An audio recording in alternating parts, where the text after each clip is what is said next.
Yogi Ramsuratkumar ki Jai. Sarvam Yogi Ramsuratkumar Arpanamastu.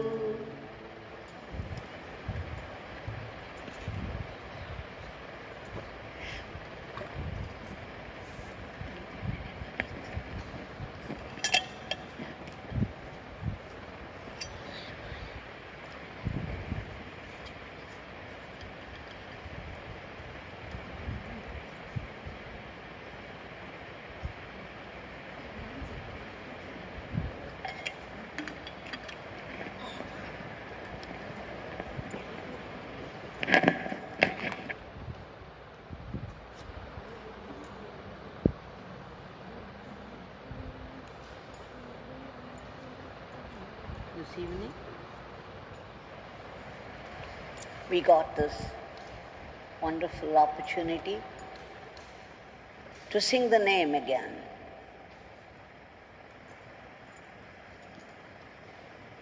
We shall remember this with gratitude, because this is no small blessing. Today, we shall take up a wonderful theme, the theme of unity and brotherhood.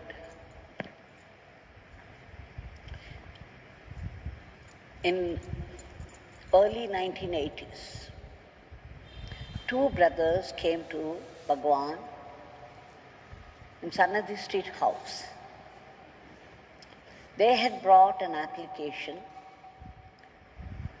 for a bail petition, for moving a bail petition in order to release their brother-in-law from jail. Bhagwan blessed them, and after they left, he started to tell their story. He said, Mr. A was a very pious man, God-fearing, very charitable, and he gave a loan of 15 rupees to his brother, Mr. B. So that was okay. This pious man was also generous.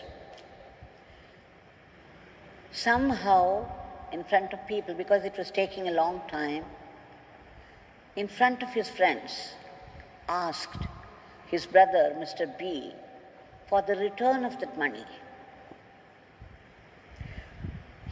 He has been very pious, generous, giving donations, a magnanimous type, but it must have been fate that he forgot his piety, he forgot his worship of God. Somehow, in a moment of worldliness, he asked for the return of that loan. Mr. B got wild. He not only not gave the money, but began to assault him physically. Mr. A and his friends were physically assaulted. That night, Mr. B happened to die. So the next day morning, Mr. A, who was also devoted to Bhagwan, came rushing and told Bhagwan with a certain smug smile, Swami, this brother of mine, Mr. B, he not only refused to give the money, he also insulted me, assaulted us, and God gave him punishment. He died. But Swami got irritated. Swami said, don't think that you have escaped it. The very fact that there was a quarrel between you and your brother yesterday night, just before his death, the police would connect the two. and there will be trouble for you. Swami retorted, don't be smug that your brother got the punishment from God. It's coming for you also. Why? You were always generous, God-fearing, pious, and despite all these virtues, you chose to think of money. You asked for the return of that loan. 15 rupees is nothing. But you chose to ask for the return of that money, and that is why the whole thing followed. So you cannot now escape from this. And true to his word, he was jailed. Mr. A and his friends, all of them together, were jailed. And the investigation was going on. They had applied for bail, but it was denied because they suspected murder. Now these people had brought a bail petition to be taken to the High Court in Chennai, and that's why they were there to get his blessings. And then, after narrating the story, Bhagwan said, he made this point, where there is faith, fate will not work. Where there is faith, there will be no fate. But he said, you have to remember God constantly. You have to be alert, vigilant, and remember God constantly. Even a minute's lap, fate will enter and do its havoc. Just a minute's lap, for a minute or two, even for a fraction of a second, the fate will overtake and you will be reduced to helplessness.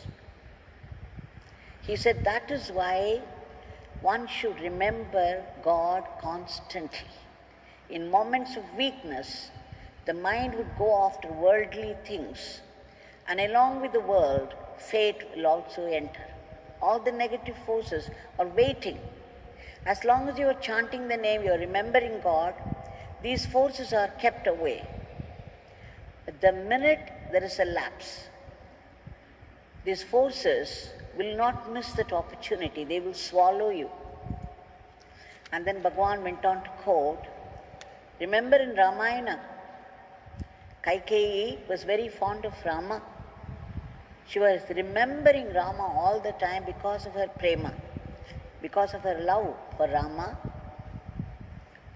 She was remembering him all the time, but when Manthara started lamenting, she was distracted for a moment, and the distraction led to her listening to mantra, and then what followed was history. As long as Kaikeyi remembered fondly Sri Rama, everything was going well. A moment's lapse, the mantra came along and she began to listen to mantra, and then simply listening to mantra, that moment she forgot Rama, fate overtook. So Bhagwan again and again warned the devotees there not to forget the name of God. Now we shall shift the scene to another place. Sri Kanakavel Rajan, a zoology professor, he entered into, I think it was in 1987, he entered into a bakery business with his own sister. But after some time, there was a difference of opinion between the two of them, which developed in course of time into mutual mistrust and even exchange of harsh words. So much so, at one point, his sister became belligerent and she said, look, you never invested. He had put 10,000 rupees. He had invested 10,000 rupees, but because of the quarrel, because of the misunderstanding, because of her frustration over something, the sister declared that he never invested, he never gave any money for the business. Naturally, he was very upset about it. He was grieving. He rushed to Bhagwan. He wanted to tell Bhagwan his tale of woe. He wanted to complain bitterly about his own sister because of her behaving strangely. But before he started, Bhagwan started something. Bhagwan asked him what he was doing. He said he was teaching zoology in a college.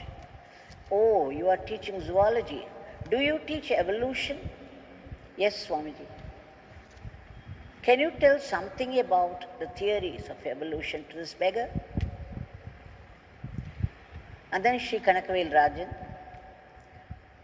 began to elaborate on the theories of evolution, Darwin's theory, and he came down to explain the theory of mutation. Then Swami immediately asked him what was mutation, what mutation was. He said it's a fundamental change that happens in the level of the gene. There is a change in the gene itself, a fundamental change in the gene according to the environment. And this change is called mutation. Then Bhagwan said, can you explain it further so that this beggar would understand this? Then he said there was an industrial town in England, and the industries, that was the peak for the industries, and they were belching so much of smoke from every factory. The whole place, there was a thick film of soot everywhere. Now these butterflies, which were very colorful, when they went and sat on this black, thick layer of soot everywhere, they became very conspicuous to their enemies. With the result, they were picked up by the birds that ate them. And so there was a decline in their multiplication. So what happened after some time, the butterflies began to develop. There was a change in their gene level that the butterflies that came after this, they were not so colorful as their ancestors. There was more and more darkness, a tinge of darkness in their color. And finally, black butterflies, matching the color of the suit, it evolved into black butterflies, so that whenever they sat there, anywhere, they would not be conspicuous, and the enemy birds would not pick on. He said this is mutation. In self-defense, they developed this change in the gene level, and this is called mutation. Oh, now this beggar understands. A fundamental change in the level of gene in order to protect oneself. Now this beggar would like some mutation in you. And now Dr. Kanakavel Rajan was perplexed. He was very confused. What is Swami saying? Swami said, how much money you put in your bakery business? He was stunned. He was yet to start complaining. He had not given any details to Swami, but here Swami was coming straight to the point, and he was asking the capital money that he put. How did he know?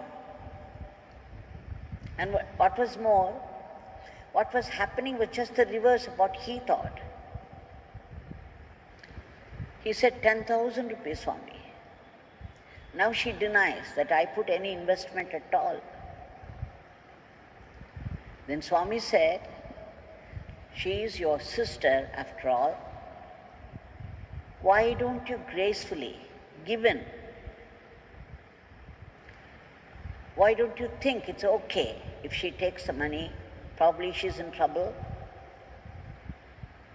So why should you fight with her for this? You can be more generous. After all, it is your sister. She is probably carrying a burden of debts. For some reason, she has become bitter and picked up a quarrel with you, and it has come to this level. Why cannot you go above her? Should you be, if you think that she's bad enough, should you be equal to her? Can you not go above her? Now, Dr. Kanakavel Rajan began to understand something. Swami was demanding a fundamental change in his very attitude to life. That he should not fight for the money. Instead,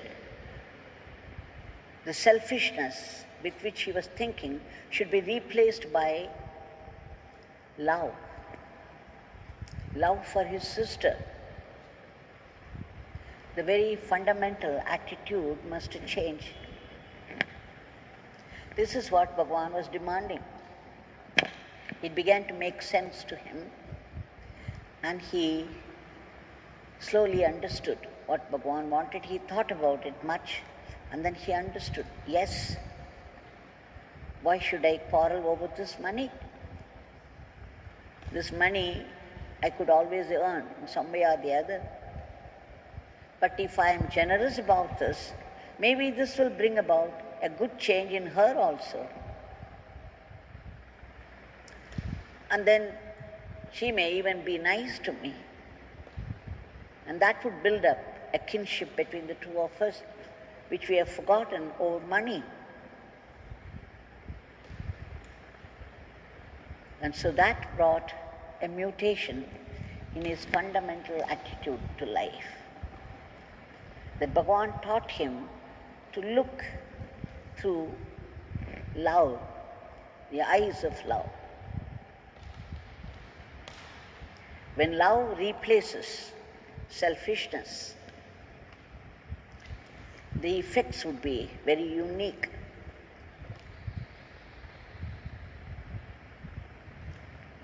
So this welcome change happened because of Bhagwan. Now there is a story of a farmer. I believe he had a huge farm, and he was going in only for quality seeds. And then he took such care of the crops. They also rewarded him.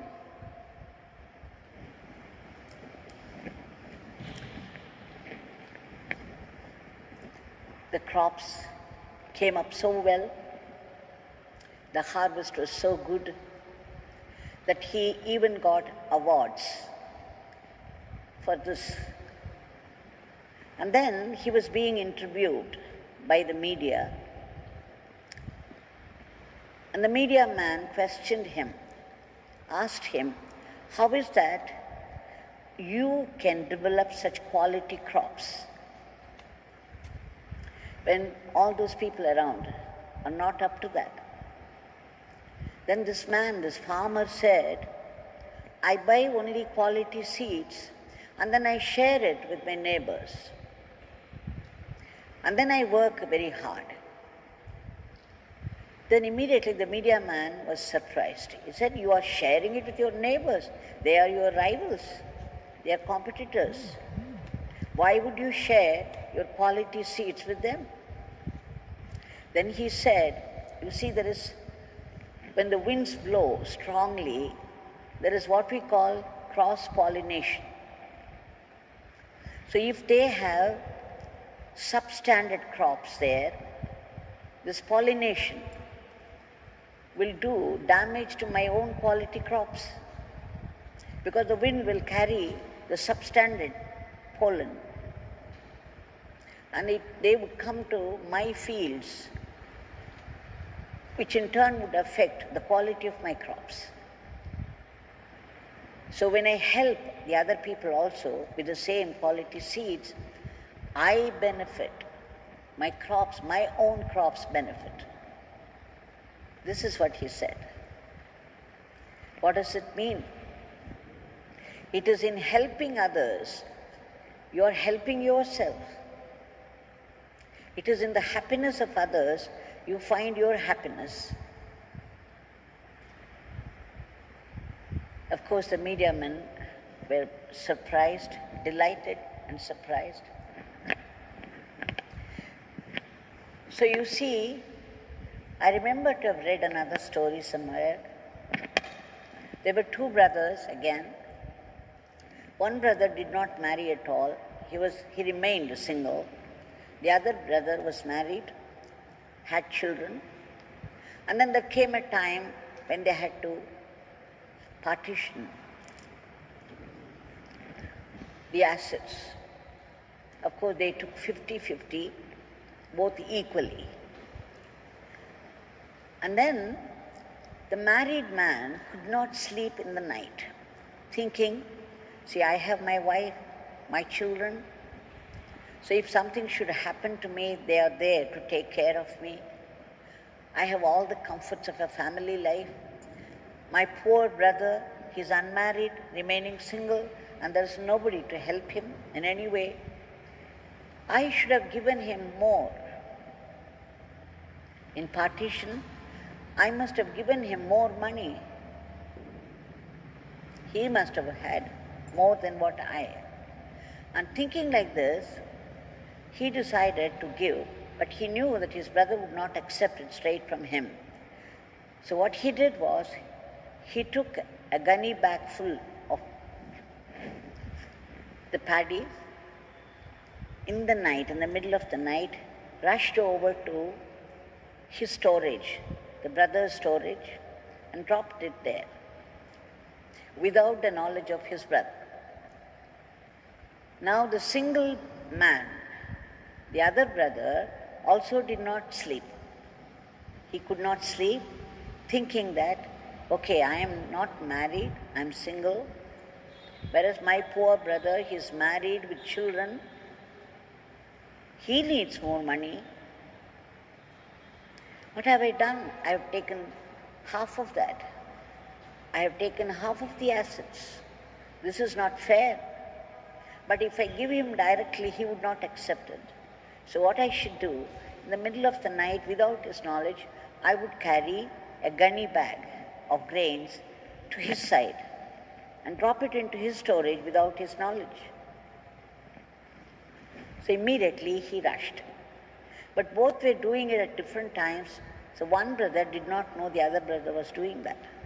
But one day it happened that both met, each one with a gunny bag meant for the other. And they found out. And their celebration of love, when they knew how the other brother felt for his sake, it was only celebration of love.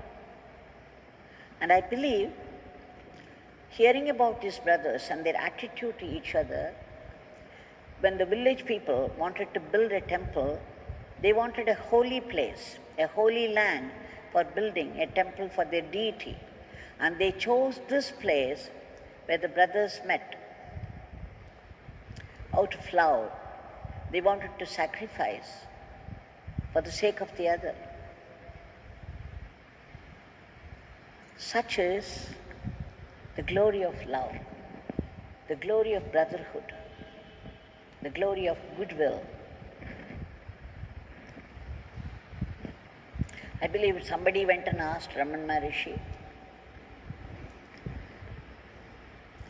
what is your attitude to helping others, helping society? doing social service to society, to others. Raman Maharishi, pat came the reply from Raman Maharishi, there are no others. There are no others. At his level, it is okay, but how do we translate it into our everyday life? What separates man from man? The selfishness. I am so and so. I am different from him. I want everything for myself. I want to be comfortable. I want to enjoy this. It doesn't matter how much the other person goes through, how much difficulty the other person goes through. I have to be comfortable. The selfishness is very natural because God, who created our body, who gave this life to us, has also put this ego there, and ego is nothing but pure selfishness. So selfishness is natural, but then the purpose of life is attainment of God, and for which sake we have to give up the selfishness. Giving up selfishness is spiritual life. It is spiritual sadhana. How do we do that? Forget your own selfishness, replace it with love.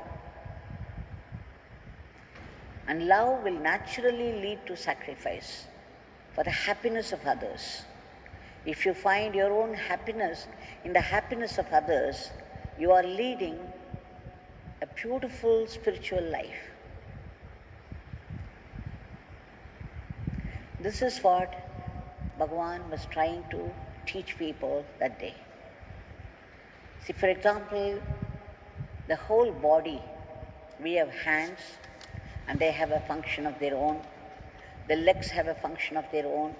Eyes have a function of their own. Ears have a function of their own. Each part of the body is designed for a particular function. Now, if the hands should think that they are a separate unit, and they become jealous of the legs, the hands cannot walk. The legs cannot do the work of hands. And the hands cannot see like the eyes. Each one has a separate function to do. And they've all been put together in one body. So when they act as one body, suppose a mosquito bites you somewhere, what happens?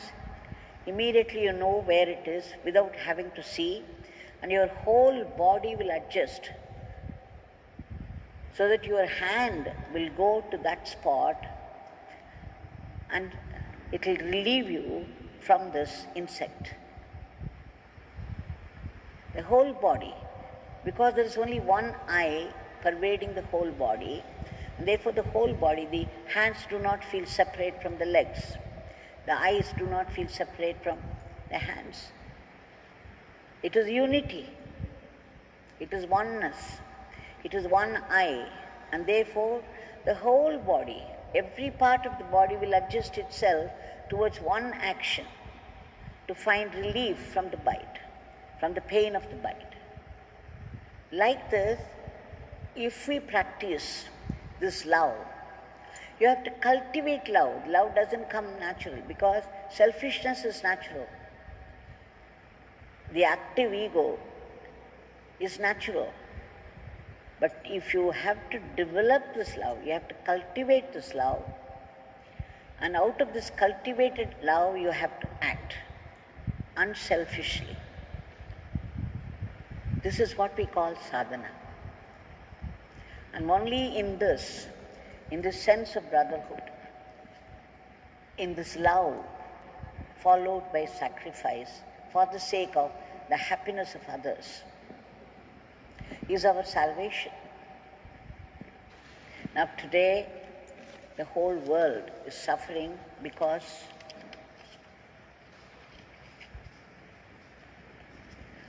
of the sense of separation, because of the selfishness.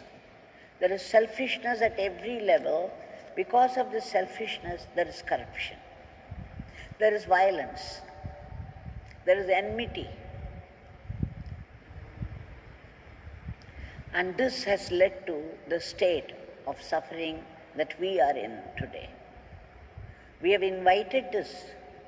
We have asked for it by our own selfishness. There is so much violence everywhere. For which what can we do? How can we cultivate love? How can we translate this oneness into our daily life? Now, we have to beg God for His mercy, for His grace. It's only in remembrance of God one can find this love. Only in fearing God we will cultivate virtues. We will cultivate love. Bhagwan often said, very difficult to love everybody in this world. But if you have love for God, and if you do seva to God or Guru, it is equivalent to doing seva to the whole world. When you pour water to the root of a tree, the sap will reach every nook and corner of the tree. It goes right up to the tip of every branch. It goes to the fruits, the flowers, to all the leaves. Like this, if you develop love for God, this love for God will lead to seva to God. And if you look upon seva to God as seva to the world, then this will automatically be taken care of. So it's very difficult in present day world to be unselfish. Even to cultivate love for other people is very difficult. It can only be done as sadhana, and for that we have to be devoted to God. We have to hold on to God and chant His name, remember Him, remember Him, remember Him. By remembering His name, Bhagwan said, the main purpose of life is God. Constant remembrance. We cannot attain God. Attaining God is not in our hands. But remembering God, making an effort to remember God, is very much in our hands. Because our ego is active. The self, ego self is active. So ego self effort is necessary. So what is that effort? Remembering God. And Bhagwan said, remembering the name of God is remembering God. Remembering the name of God is constant chanting of God, chanting the name of God. So, we shall beg Bhagwan for constant remembrance of His name and appeal to His boundless generosity to free the entire humanity from the clutches of this terrible virus